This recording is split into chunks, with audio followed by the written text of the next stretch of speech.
All right, I'm getting the go ahead to start here. So good afternoon, everyone. I'm Kim Casko, President and CEO of the Iowa City Area Business Partnership. And on behalf of my peers at the Iowa City Area Development Group, Iowa City Downtown District, and Think Iowa City, thank you for joining us today for our State of the Community webinar on round 2 of the Paycheck Protection Program. The purpose of today's webinar is to learn more about this latest round of PPP stimulus, what has changed from the last round, what you need to know to determine if you are eligible, and how to go about applying. Before we dive into that, though, I've got a couple brief housekeeping items to cover here. First is how to ask questions. Our presenters have some content to share, but we want to make sure that we can get to as many of your questions that we can. So please use the Q&A box throughout the presentations to submit your questions. We'll be monitoring them on the back end, let you know that we've received them. And then, like I said, we'll try and get to as many as we can. Also note that this session is being recorded, and so you could rewatch it and share it with friends. This webinar is part of our Project Better Together initiative, which is a countywide initiative to help our community recover from the impacts of COVID-19. In addition to these webinars, we've got a joint resource website as well as a weekly Monday e-newsletter that you could sign up for via the website. So if you haven't checked that out yet, please do.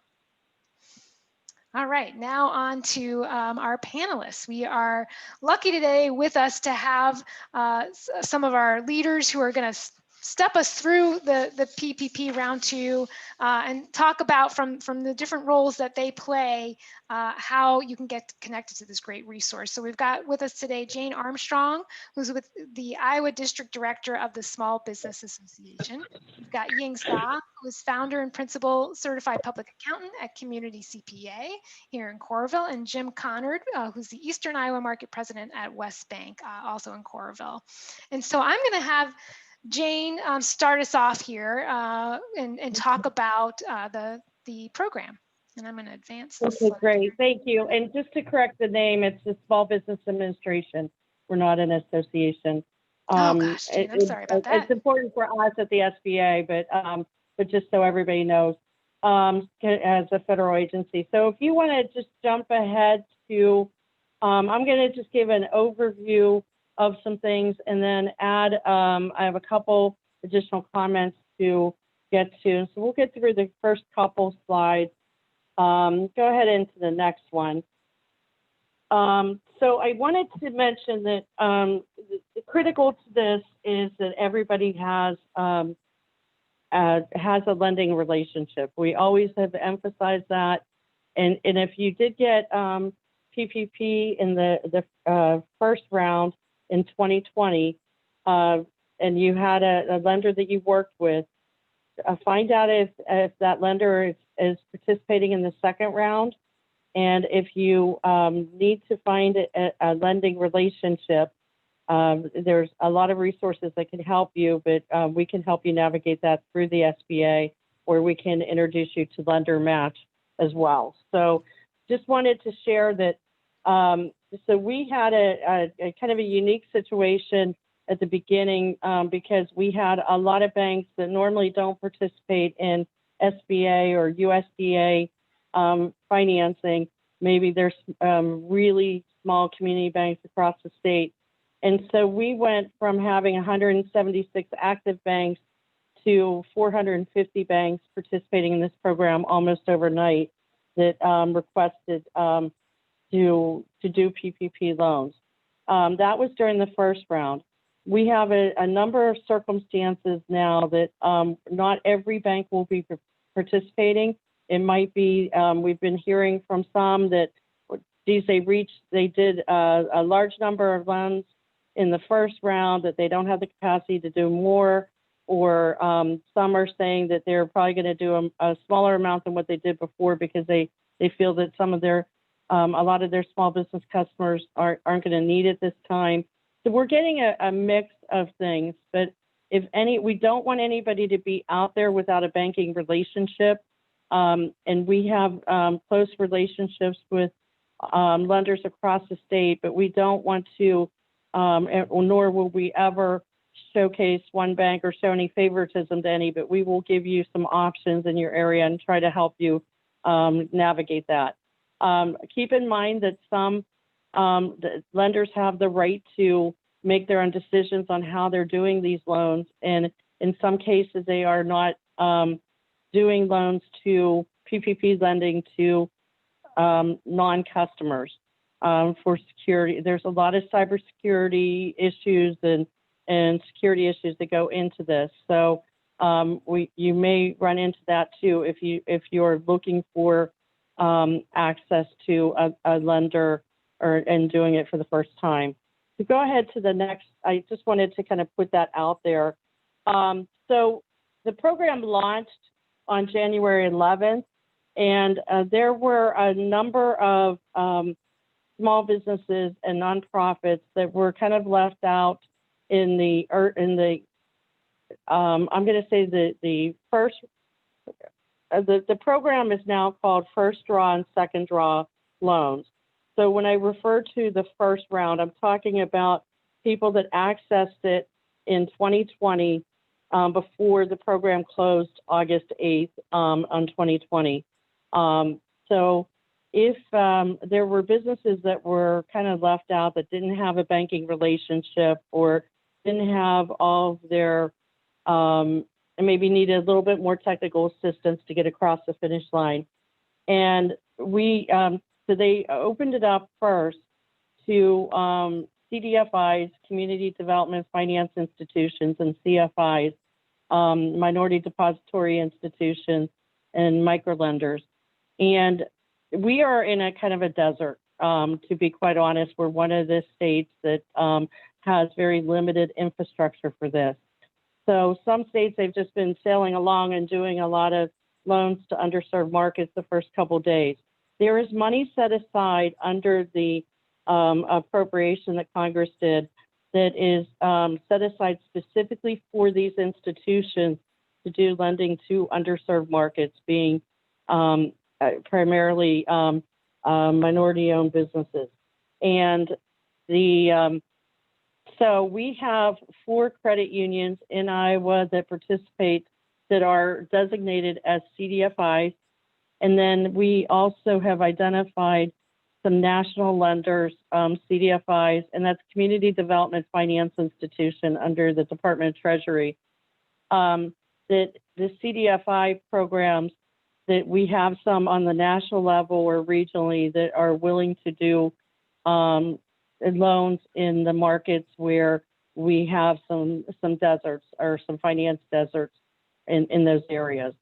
So just wanted to let you know that if anybody is struggling, if they want to, now that it's kind of, it's opened up gradually, but if any businesses are still struggling trying to find that, there are some different options out there and we can help you to navigate that.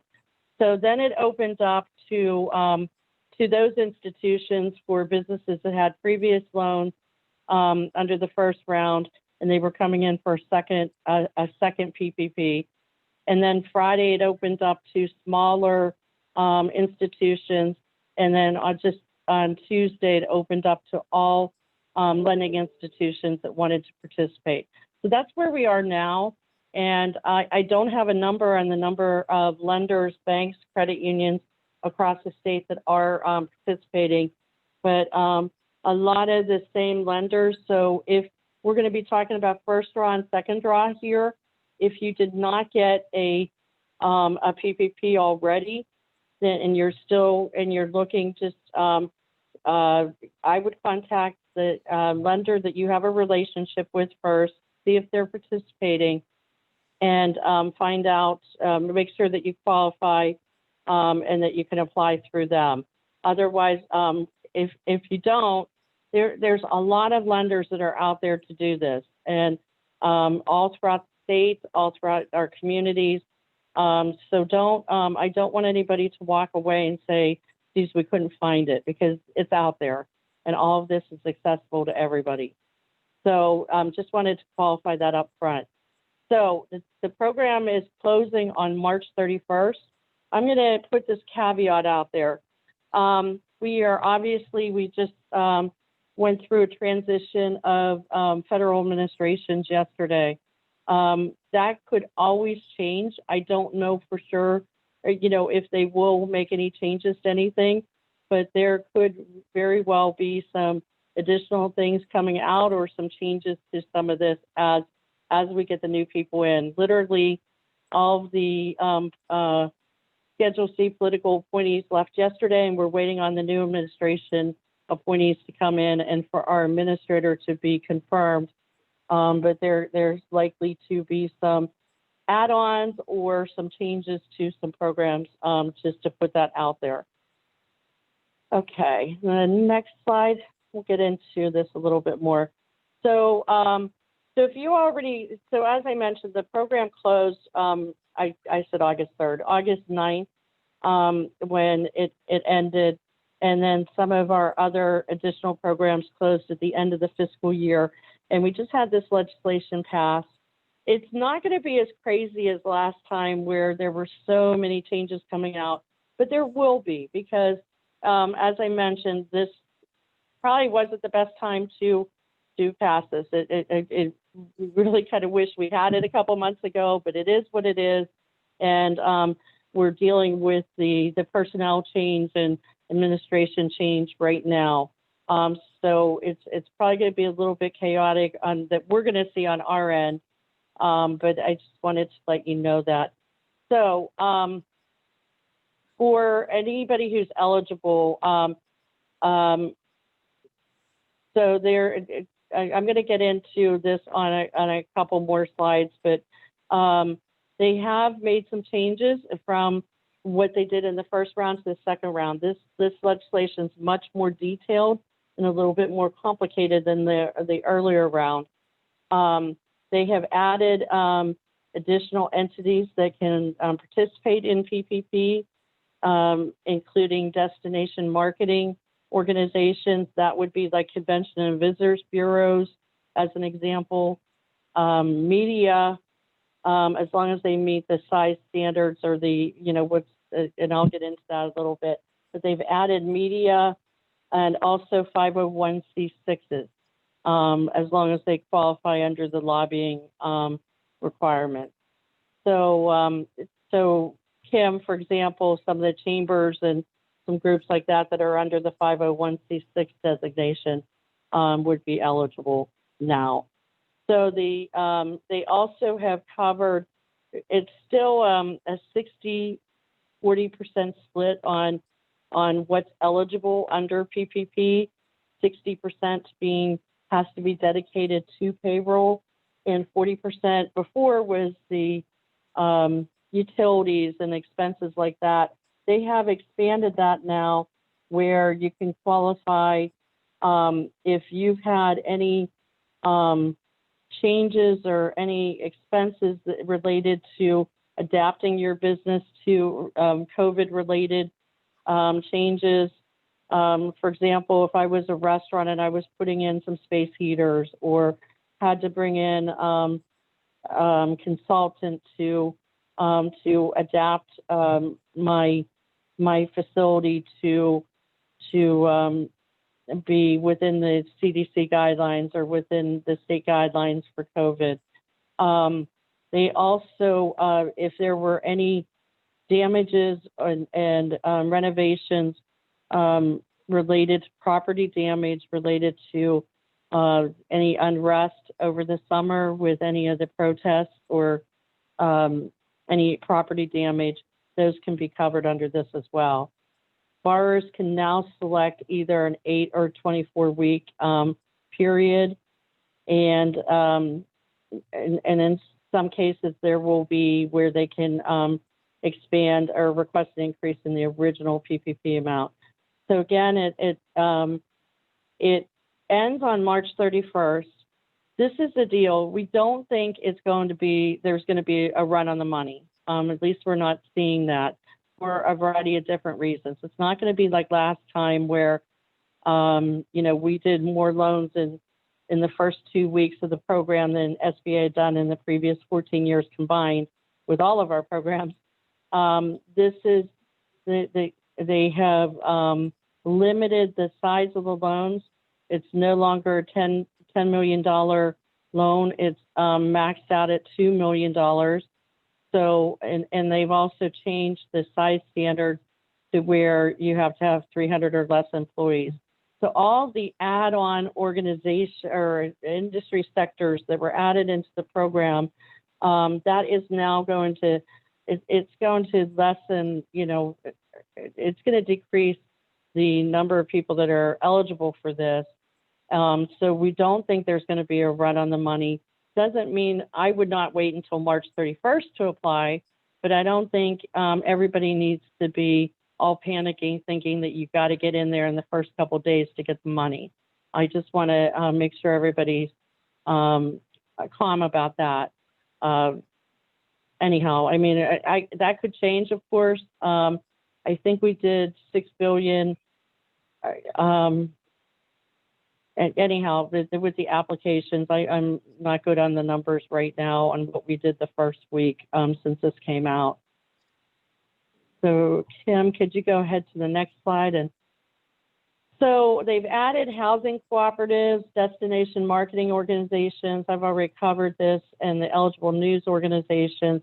And then this one thing I want to correct, we were just getting inundated. So many people I've talked to over time, you know, we were doing so many presentations and everybody else was, but there were still a lot of people that were self-employed or independent contractors that didn't realize that they were eligible for this. And you are. You were the first time, you are the second time. So just want to correct that. So all of those organizations are still eligible for the second round, second draw loans. Kim, I'm sorry, if you could go to the next. Okay. 300 or less. One change is you have to have suffered a 25% reduction in the gross receipts. And this is specifically for second draw loans. They're still using the 2.5% average or 2.5 times your average payroll cost up to $2 million.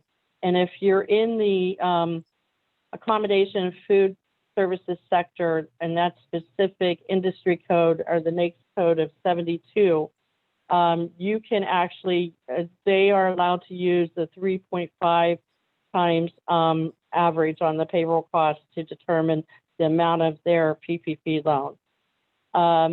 There are forms. The key website that everybody needs to know is sba.gov/PPP. That is going to be the main depository for all the information on all the programs, applications, and information. So you still work through your lender, but there are certain responsibilities that the borrower needs to have to know their eligibility before they go into talking to the bank and to get the loan. One change too that we are making on this end, and it's just with the demand and with all the cybersecurity and forgiveness issues and everything, we are, last time when applicants would go into a bank, in most cases, a lot would often walk out the same day, approved and with the money in hand. Maybe in some cases, a couple days from the bank, but it was an instantaneous approval. They are now shifting that forgiveness piece on the back end, on the front end, on eligibility, just to put some more parameters in place on to make it to, you know, from the perspective of due diligence and making sure there's no waste, fraud, and abuse on it. So I don't have a time frame on how long it will take before when the bank submits the loan and they get an approval number from the SBA. It could be a couple days and it could be up to a week, but we don't have a definitive. It's not like the volume that we're seeing before, so I think it's going to be a very short time frame though. Okay. Additional eligibility criteria. I mentioned about the 30%. Oh, the 25% reduction in gross receipts. To qualify for round 2, you have to have 25% reduction in gross receipts, and it's based on quarters, where you have to use comparable quarters. You cannot make up your own 3-month period. So if you could take your losses, say the third quarter or second quarter were the hardest hit for a lot of businesses last year, you can take that quarter and compare it to your gross receipts from the year before, and that determines your 25% loss. And there are a lot of examples, again, on the sba.gov/PPP that could answer a lot of questions if you're not sure. Okay. One thing that was corrected, if you sat through any SBA presentation, you knew that we said in every presentation last year that the EIDL advance, the economic injury disaster loan, had an advanced portion. We don't like the word grant at the SBA, but it was technically a grant up to $10,000, $1,000 per employee. And we made sure that everybody knew on every presentation we did. Some heard it, some didn't, and understandably, everybody was in a panic mode in the spring when all these programs were launching. But Congress set this up with both programs. They designed it so that there wouldn't be 2 grants out there. And so if you got both PPP and you got EIDL, then the EIDL advance amount would come off the forgiveness on the PPP. There were a lot of groups that were out there getting out wrong information to people, and I can't help that, but we've had to come back in. That's why we were asking everybody to hold off until all the rules and regulations are written, because of how things could change. And we had that some people didn't get that information, unfortunately, and were surprised to hear that they had a reduction off of their forgiveness. That is now being corrected. You don't need to worry about that anymore. Congress is changing that. And so one thing, if we're kind of recommending, they're also simplifying any loans under $150,000 are automatically going to be forgiven. And there's going to be a simplified form that's coming out where you would just have to enter in the number of employees, some of your revenue data, and you sign off on it. And it's going to be a lot easier. If you have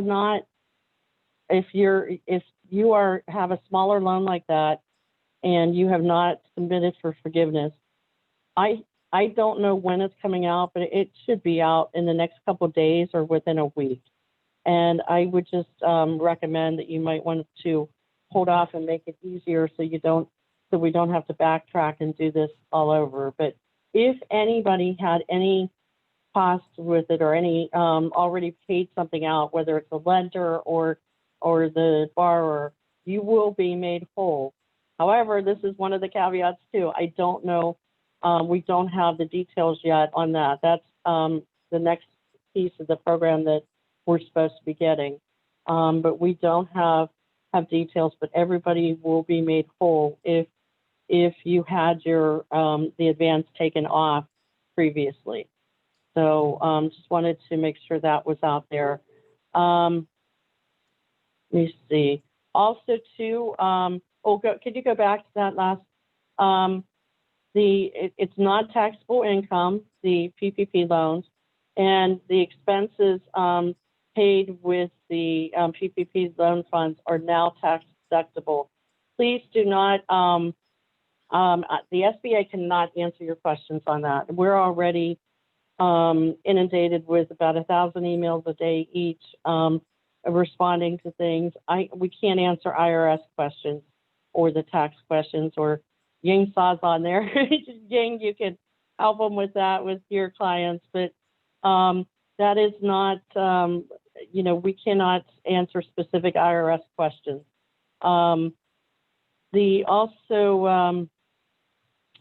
The simplified, as I mentioned, that is coming soon, and it should be here really soon, you guys. So a couple other things I wanted to mention real quick before I jump off or before you guys go on. So SBA.gov/PPP. I have, if you're looking for a lender, SBA.gov/lender match has a lot of our lenders on there. It's sort of like Rocket Mortgage, where you kind of put in a profile on what you're looking for, and you get matched up with lenders locally through nationally. We have at the SBA, we're front and center on all this. It's SBA program that we're administering, and we have offices in Cedar Rapids and Des Moines. I put in the main numbers. Cedar Rapids is working out of their office. The Des Moines office is not. We've had about 45 COVID cases in our federal building. They just keep on coming. It's a petri dish. So we are still teleworking or working remotely. So I put out my email address. Email is honestly the best way. If you leave a message on the general number, we are calling that number, or we're getting our phone calls off of that like 4 times a day and dividing them up. And so we're getting back to everybody. Our customer service has been really strong on that and getting back to people as soon as we can, typically within a couple hours, if not immediately. So just wanted to let you know that that's the best way to reach us. And if you're trying to reach me, please just reach out by email. So I gave you the SBA.gov. I want to share a couple other things that are coming. Last time, I think the star of the program that didn't get as much of the legislation, that didn't get as much attention, was the SBA debt relief program. And that was where if you had an existing or new SBA loan, we made up to 6 months of payments on principal and interest on those loans. And so if a business got a PPP and had a new financing or had an existing SBA loan, that really helped a lot with cash flow for a lot of businesses. And it was just icing on the cake to really to help along the lines. I know it's been tough for everybody that we've been working with, but that expired at the end of our fiscal year, at the end of September. Congress did renew it in this funding bill. It's not, it hasn't launched yet. We're waiting on some guidance on that, but what it looks like is it's going to be extended out to 8 months. So if somebody has an existing SBA loan or is getting new financing, and you got 6 months of payments before, again, waiting on the guidelines because that's when everything's official. It looks like you would just be able to get a couple more months. It's not that you get an additional 8 months. It's going to be 8 months max, and it will be up to $9,000 a month. You never have to pay that back. SBA is just making those payments. And if it's a new or existing and you did not take advantage of it before, it will be up to 8 months. So those guidelines will be coming out. I would recommend if anybody has any flexibility and you're looking at some financing right now, if you or your lender, talk to your lender, but if you have some flexibility, it's just going to be a matter of days or a week or two, you guys, that this is coming out. And that is such a huge shot in the arm. I would definitely try to take advantage of it. Secondly, we're going to be, no guidelines on this yet, but there's going to be a new program called SBA 504 Express that will be coming out. And I don't have anything to share on that yet. The other thing is there is a shuttered venue grant program, and we were trying to get information out for all the different groups. Last week, there was a webinar last week.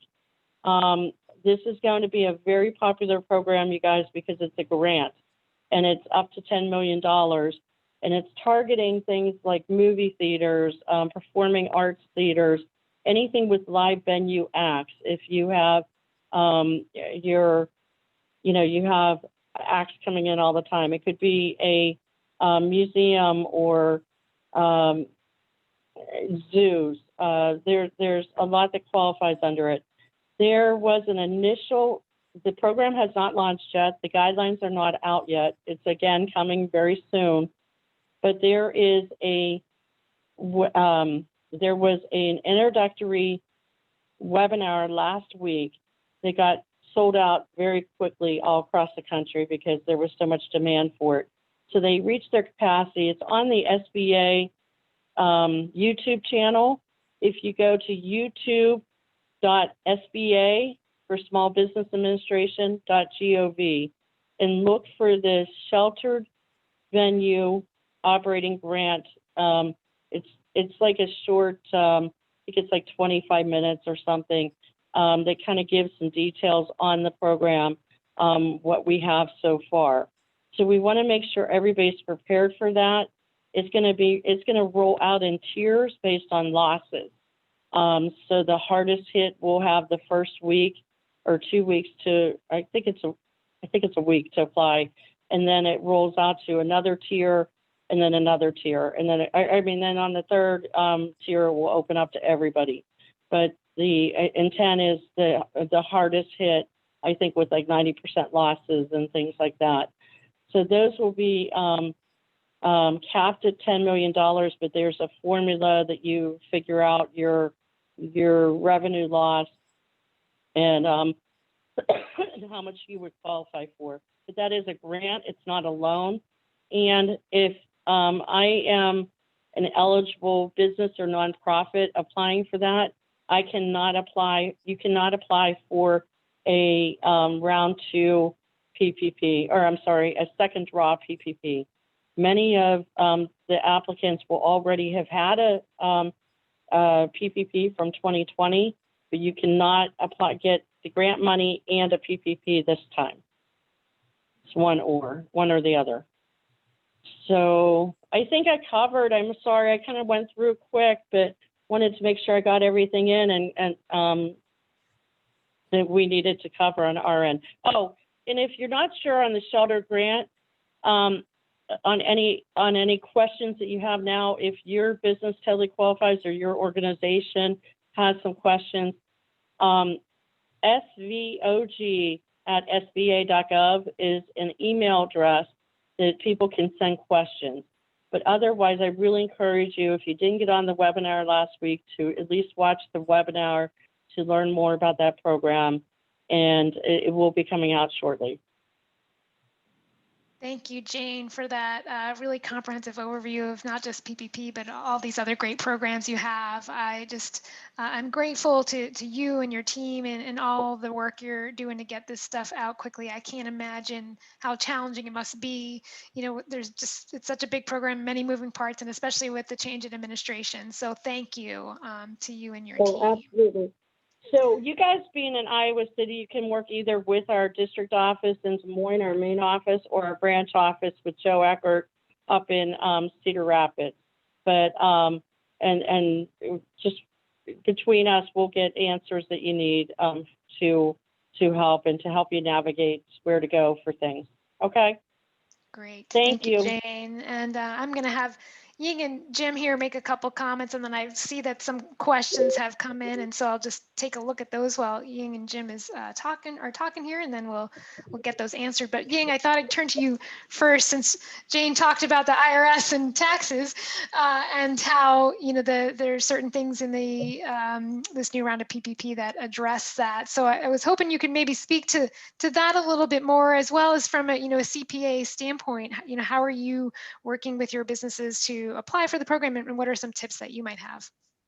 Sure. So just based on what Jayne was talking about on the PPP2 program, I have two things come to mind. I really want to give a little bit more details to it, because this is more on the accounting side. For example, the second PPP2 opened up to sole proprietors, right?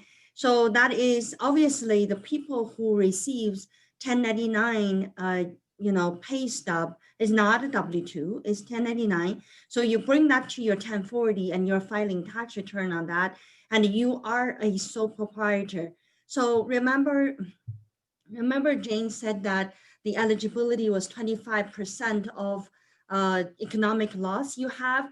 That's measured by the sales, which means is measured by your 1099 form, the amount on the 1099. It is not measured by whether you made money or not.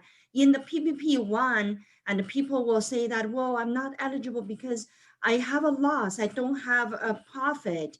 That's why you are not eligible. But the second round, the eligibility is on your total amount, not about whether you deducted home office, mileage expenses, all that is not related. It is just about your 1099. So look at your 2019 1099, look at your 2020. If your 2020 is 25% of less than 2019, you are eligible to apply for PPP2. So now you may say to me that, well, then in 2019, I didn't really have any income, so I don't have a salary per se, I don't have profit. Because as a sole proprietor, you must have a profit in order to calculate the monthly average payroll, right? Because we use the line 31 on Schedule C divided by 12, we figure out what is your monthly income.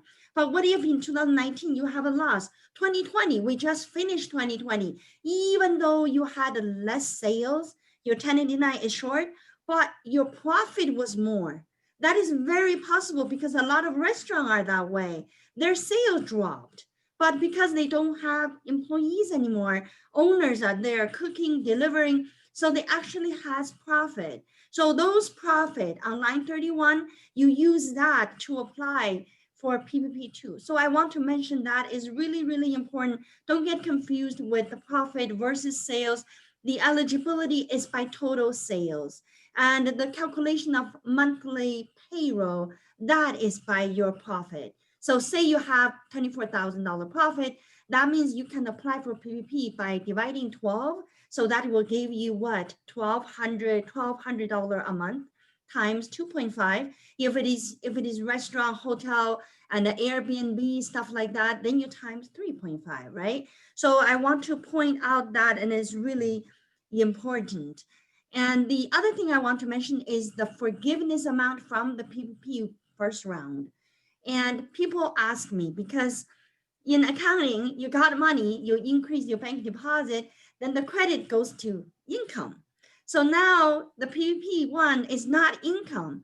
IRS issued revenue ruling and back on November 18, 2020, but they reverted back saying that forget about that, don't count that as income. So now you don't need to include your PPP first round into your income, but also do not reduce your payroll expenses because it was paid by the PPP amount.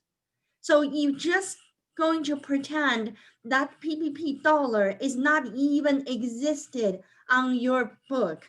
I know that is easy to say, but then you ask me, what's my journal entry? I got that money in the bank. Your journal entry is increase the bank and increase your equity. And you can open up another line of equity saying that it is the PPP loan. Obviously, is not your equity, it's the government equity, but it's equity that you don't have to return. So make sure that it doesn't impact anything on your income statement. So I just want to lay out these two, and I think is most really important so you don't end up paying taxes on it, folks. Even if you don't include that in the income, but you reduced your payroll, then you're still going to end up paying more taxes, right? Because your payroll expenses is getting reduced. So don't do that and put that away like grandma's money and call it government equity and put that in your equity account, then you are good to go. So accountants, right? We always talk like accountants, yeah. Thank you, Ying. I feel like I need to take accounting 101 all over again. It's easy, it's a piece of cake. Yeah. But you have to think of all those implications. So those are some great tips there. Jim, how about you from the banking perspective? What are you seeing and what are some tips that you would share with our businesses? Yeah, well, two things quick, Kim. First, thanks, Ying, that's some excellent tax information there. We field a lot of questions about the tax implications of the first round of the PPP, and we are not accountants, so we are referring customers back to their CPAs. But now I feel armed and ready to give some of those answers. So that's excellent information you just gave. Really appreciate that. Secondly, thanks to Jayne and her team. As local bankers, we understand how challenging it was for everyone involved as this program rolled out in March. But now I think everyone feels like experts because we've been through it. Previous to for this seminar, I did speak with several of my friends at other local banks, and we feel ready to roll. Obviously there is still some information that's still coming out, and the program is quite new, but Johnson County is blessed to have a number of strong financial institutions, and we are experienced now. I think at West Bank we did over 900 of these first round PPP loans. Other local institutions did 1,000 or 2,000. So we feel ready to go this time around. A few tips: if you worked with a specific lender for the first round of the PPP, it behooves you in a few ways to use that same lender. Some of the information you provided the first time around is the same as what you'll use to verify your eligibility the second time around. So you may save some time and documentation by using that same bank that you went through before. Secondly, we don't feel there's the same sense of urgency this time to get your application in at risk of maybe losing out on the funding, just like maybe Jayne said, but we're still advising customers to bring in their applications as soon as they feel comfortable and ready, just because it doesn't seem like there's any real reason to wait. I know that Jayne spoke of maybe a change in administration, some changes that could still be coming, but we're trying to advise customers to get their applications in, provide their supporting documentation, and allow us to submit their application form just to see if we can be as efficient as possible in getting our local Johnson County customers through the system. Great, thank you, Jim, for sharing that. And we did have some questions come in, so I want to quickly get to those. And Jayne, these might be for you here, but the first one is, what is procedure if you receive PPP1 but have not done forgiveness because you're waiting for the simplified form 3508S that just came out? Can you still apply for PPP2, or do you have to wait until loan forgiveness on PPP1?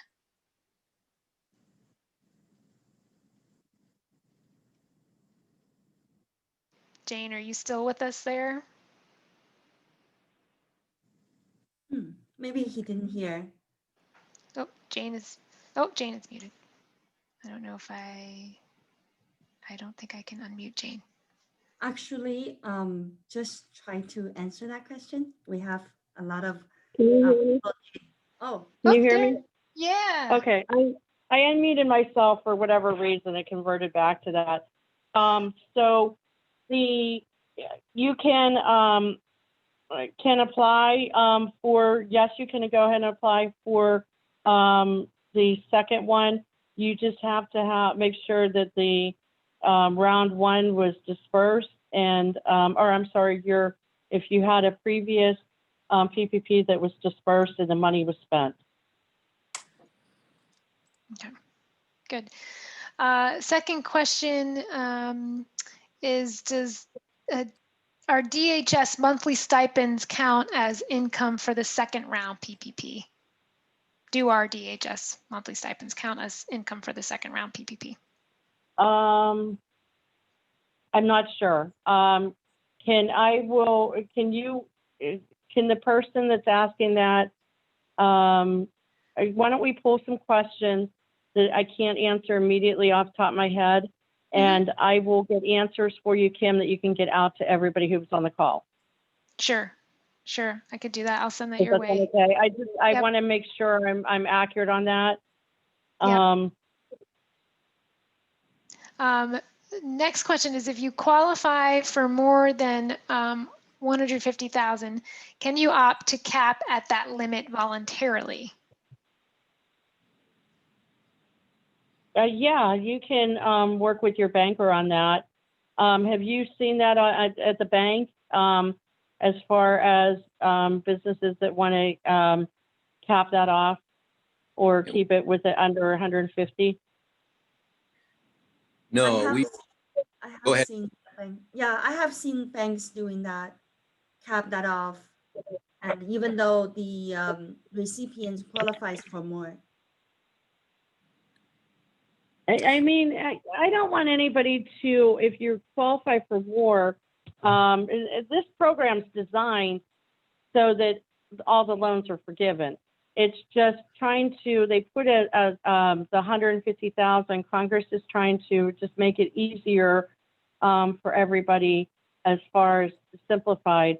There are, and loans above 150,000, there could be some audits down the road or whatever, and they won't audit anything under 150,000. So it just simplifies. But I mean, I think that, and you can answer me too from the bank perspective, but from the feedback we've been getting, a lot of the forgiveness has been going very smoothly, and there's always one or two cases as I say that, but you know, the banks really love the portal that they're using for forgiveness. And yeah, I'd be, Jayne, this is Jim Conard. I'd be happy to comment there. Locally, indeed, we are very pleased with the forgiveness process. It's going very smoothly. And I do understand how maybe some businesses feel it's in their best interest to cap their loan at 150,000. We actually haven't experienced any of our customers requesting or doing that because the forgiveness process has gone so well. So as long as a business is truly eligible and they're providing all of the required certification documents and verification documents, we're comfortable processing and seeing through the forgiveness process for all loan amounts. And one recommendation too that we have for everybody is to hang on to your loan documentation for about 4 years, just to have in the files and at your business, just in case they do ever randomly come back and they're just you know, doing any kind of audit or anything like that. But trying to limit the audits, but obviously there's going to have to be some because we're using taxpayers' funding and we have inspector generals, and you always have some people that take advantage of things. Although, you know, it's been good on that end, especially PPP. There's been very, very limited problems with PPP. I'm seeing one more question in here, and if you all out there have any others, please keep submitting them. And that question is, which documents or forms will be accepted to prove the 25% reduction in earned income between quarters for a 501c3? This is where I'm going to direct, as applicants, you really have that responsibility on your end. So go to sba.gov/PPP. And it tells you everything, or, you know, there's information there that tells you what you can use to verify. Ying or Jim, do you have anything to add there based on clients you may be working with in that regard? So in our practice, we have been suggesting to our clients that to have 2 types of document ready, but they don't have to have both. They could have one of the two. Number one is the CPA prepared financial statement, shows for the sales volume of the 2 comparative quarters, or the bank statements that on both comparative quarters to demonstrate the sales volume and amount. Yeah, and the application, go ahead, the Jayne. application itself also has the details on there. And so it's important for everybody to read the applications. And they're, again, all up at that site. Yeah, and there might be, I mean, probably depending on the bank and how it's set up, you know, this question is, you know, specific to 501c3s. And so there may be some nuances to that there. It will still be going for their deposit, which is Yeah. the donation, and then financial statement. Yep. Yeah. And just to go back to the other question about Jayne about the DHS monthly stipends, that was related to childcare providers. And so again, we'll get you that Okay, I'll exact get question an answer there. for you on that. Yep. Yeah, and that's those are the only questions I have here. And so you know, I would just see if there's any other kind of final comments from Jim or Ying or Jayne before we sign off. Can I ask one question on, just to get clarification on the DHS stipends? You're asking if that under the payroll or under the expenses, right? Or under your pay? I think maybe they are asking for the daycare payment they received from the subsidized daycare income. If that is the business, right, or whether that's shown as the, gotcha. Whether okay. it counts as income, for the second round. Okay. Okay. Yeah. I great. think my final thought is just that as I visited with my friends at other local banks in Johnson County and asked what messages they'd want carried forward, each just wanted anyone on the call to feel encouraged to reach out to their banks and their institutions. This is certainly a program that local banks and institutions are recommending that all eligible companies apply for. And when our customers call with questions and in preparation for submitting their applications to us for processing, we welcome and appreciate the opportunity to help our customers. So lots of local bankers are standing at the ready, and I look forward to helping our customers in our areas get this, take advantage of this program. Thanks, one Jim. other thing too is the operation. When you have to be in operation, the February date, I'm looking for that right now.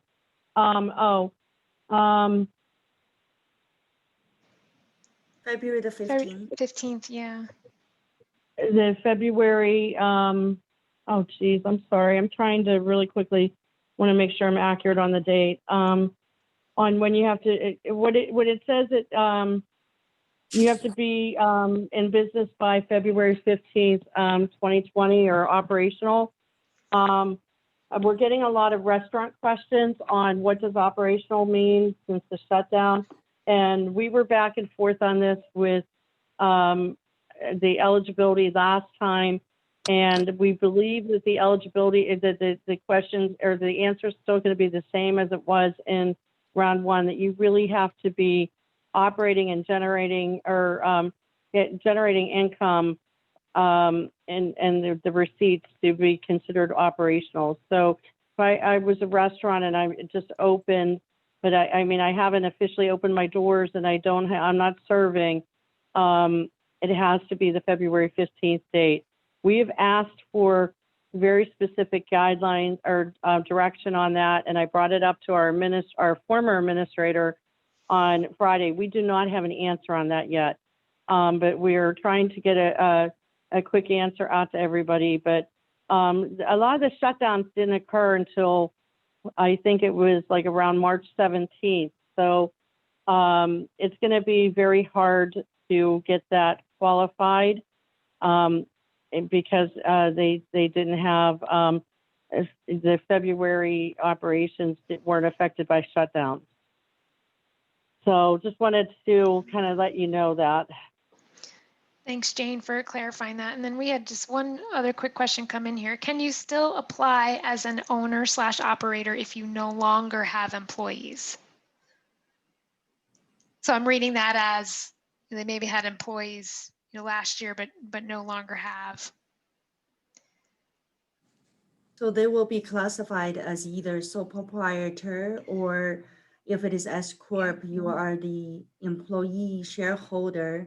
So you are qualified because you are under 300 employees. So you have yourself as employee. Okay, great. Thank you, Ying, for answering that. And with no further questions, again, just want to thank Jayne and Ying and Jim for being on with us today. I just know how busy you all are. Jim with processing those applications, Ying tax season on top of this.